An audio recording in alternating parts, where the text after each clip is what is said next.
স্ত্রীর কথা মতো চললে কি হয়? স্ত্রী হলো আদরের জিনিস।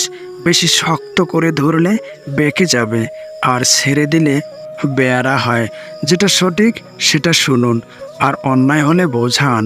কিছু মানুষ তোমায় ছেড়ে যাবে না, কিন্তু তোমাকে এমনভাবে বাধ্য করবে ছেড়ে যেতে, পরে বলবে আমি তো ছেড়ে যাইনি, তুমিই ছেড়ে গেছো।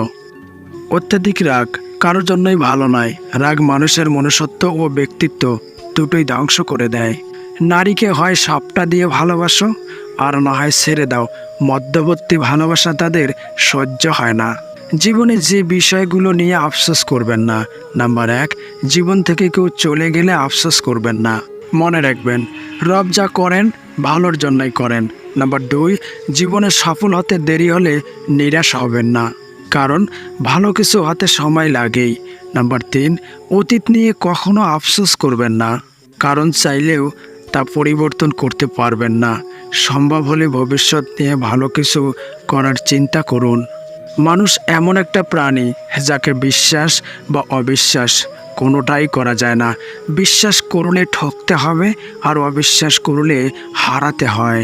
কখনো মানুষের কথা শুনেই কাউকে বিচার করতে যাবেন না, কারণ বেশিরভাগ সময়ই শোনা কথা ভুল হয়। তাই যতটুকু সম্ভব অপর মানুষটাকে দোষারোপ করার আগে তাকে বুঝতে শিখুন। তার প্রতি সহানুভূতিশীল হন। কাউকে ভুল বোঝাটা খুব সহজ, কিন্তু কাউকে বুঝতে পারাটা কঠিন। আপনি কাউকে ভুল বুঝে এমন কিছু করে ফেলবেন যা অপর মানুষটা কখনো ভাবতে পারেনি। পরবর্তীতে বুঝতে পারলেন আপনার কাজটা ঠিক হয়নি, তখন আপনার আফসোস ছাড়া কিছুই নেই। ছোট্ট ঘরেও সুখ থাকে যদি সেখানে ভালোবাসাটা সত্যিকারের থাকে। অযোগ্য কাউকে কখনো টেনে তুলতে নেই, তাহলে দেখবেন সে একদিন আপনার যোগ্যতা নিয়ে প্রশ্ন তুলবে।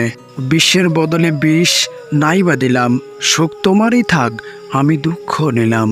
কিছু মানুষ সম্পর্ক রাখে শুধু সুযোগ সুবিধা নেবে বলেই।